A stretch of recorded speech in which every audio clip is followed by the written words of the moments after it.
Hi, my third grade friends, and it is Charlotte's Web and Chapter 11 The Miracle. The next day was foggy. Everything on the farm was dripping wet. The grass looked like a magic carpet. The asparagus patch looked like a silver forest. On foggy mornings, Charlotte's Web was truly a thing of beauty. This morning, each thin strand was decorated with dozens of tiny beads of water. The web glistened in the light and made a pattern of loveliness and mystery, like a delicate veil. Even Lurvy, who wasn't particularly interested in beauty, noticed the web when he came with the pig's breakfast. He noted how clearly it showed up, and he noted how big and carefully built it was. Then he took another look, and he saw something that made him set his pail down. There in the center of the web, neatly woven in block letters, was a message. It said, "Some pig."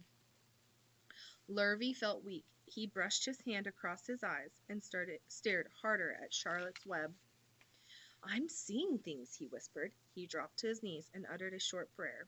Then, forgetting all about Wilbur's breakfast, he walked back to the house and called Mr. Zuckerman. "I think you better come down to the pig pen," he said. "What's the trouble?" asked Mr. Zuckerman. "Anything wrong with the pig?" "Not exactly," said Lurvy. "Come and see for yourself." The two men walked silently down to Wilbur's yard. Lurvy pointed to the spider's web. "Do you see what I see?" he asked. Zuckerman stared at the writing on the web. Then he murmured the words, "Some pig." Then he looked at Lurvy. Then they both began to tremble. Charlotte, sleepy after her night's exertions, smiled as she watched. Wilbur came and stood directly under the web. "Some pig," muttered Lurvy in a low voice. "Some pig," whispered Mr. Zuckerman. They stared and stared for a long time at Wilbur. Then they stared at Charlotte.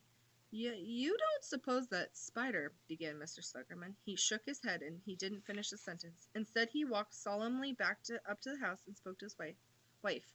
"Edith, something has happened," he said in a weak voice.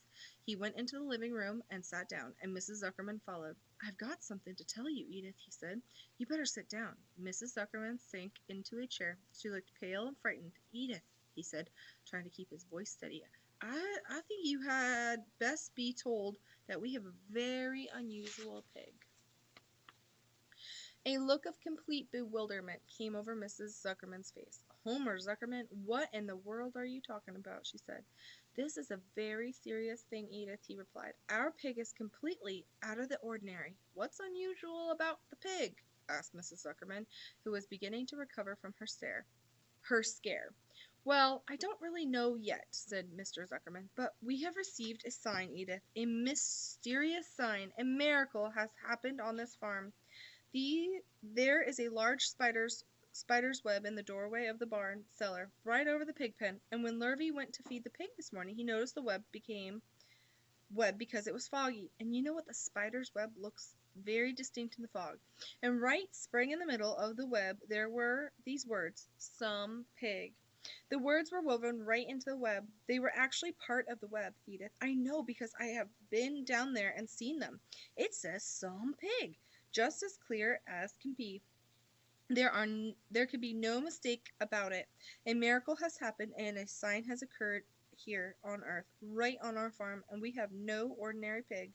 "Well," said Mrs. Zuckerman, "it seems to me you're a little off. It seems to me we have no ordinary spider." "Oh, no," said Zuckerman. "It's the pig that's unusual. It says so, right there in the middle of the web." "Maybe so," said Mrs. Zuckerman. "Just the same, I intend to have a look at that spider." "It's just a common gray spider," said Zuckerman. They got up and together they walked down to Wilbur's yard. "You see, Edith, it's just a common gray spider." Wilbur was pleased to receive so much attention. Lurvy was still standing there, and Mr. and Mrs. Zuckerman, all three, stood for about an hour reading the words on the web over and over and watching Wilbur. Charlotte was delighted with the way her trick was working. She sat without moving a muscle and listening to the conversation of the people. When a small fly blundered into the web just beyond the words "pig," Charlotte dropped quickly down, rolled the fly up, and carried it out of the way. After a while, the fog lifted, the web dried off, and the words didn't show up so plainly. The Zuckermans and Lurvy walked back to the house. Just before they left the pig pen, Mr. Zuckerman took one last look at Wilbur. "You know," he said in an important voice, "I thought all along that That pig of ours was an extra good one. He's a solid pig. That pig is as solid as they come. You notice how solid he is around the shoulders, Lurvy? Sure I do, said Lurvy. I've always noticed that pig. He's quite a pig. He's long and he's smooth, said Zuckerman. That's right, agreed Lurvy. He's as smooth as they come. He's some pig. When Mr. Zuckerman got back to the house, he took off his work clothes and put on his best suit. Then he got into his car and drove to the minister's house. He stayed for an hour and explained to the minister that a miracle had happened on their farm. So far, said Zuckerman, only 4 people on earth know about this miracle. Myself, my wife Edith, my hired man Lurvy, and you. Don't tell anybody else, said the minister. We don't know what it means, but perhaps if I give thought to it, I can explain it in my sermon next Sunday. There can be no doubt that you have the most unusual pig. I intend to speak about it in my sermon and point out the fact that this community has been visited with a wondrous animal. By the way, does the pig have a name? Why, yes, said Mr. Zuckerman. My little niece calls him Wilbur. She's a rather queer child, full of notions. She raised the pig on a bottle, and I bought him from her when he was a month old. He shook his hands with the minister and left. Secrets are hard to keep. Long before Sunday came, the news spread all over the county. Everybody knew that the sign had appeared in the spider's web on the Zuckerman place. Everybody knew that the Zuckermans had a wondrous pig. People came from miles around to look at Wilbur and to read the words on Charlotte's web. And the Zuckerman's driveway was full of cars and trucks from morning till night. Fords and Chevys, Buick Roadmasters and GMC pickups, and Plymouths, and Studebakers, and Packards, and DeSotos with Gyronic transmissions, and Oldsmobile with rocket engines, and Jeep station wagons, and Pontiacs.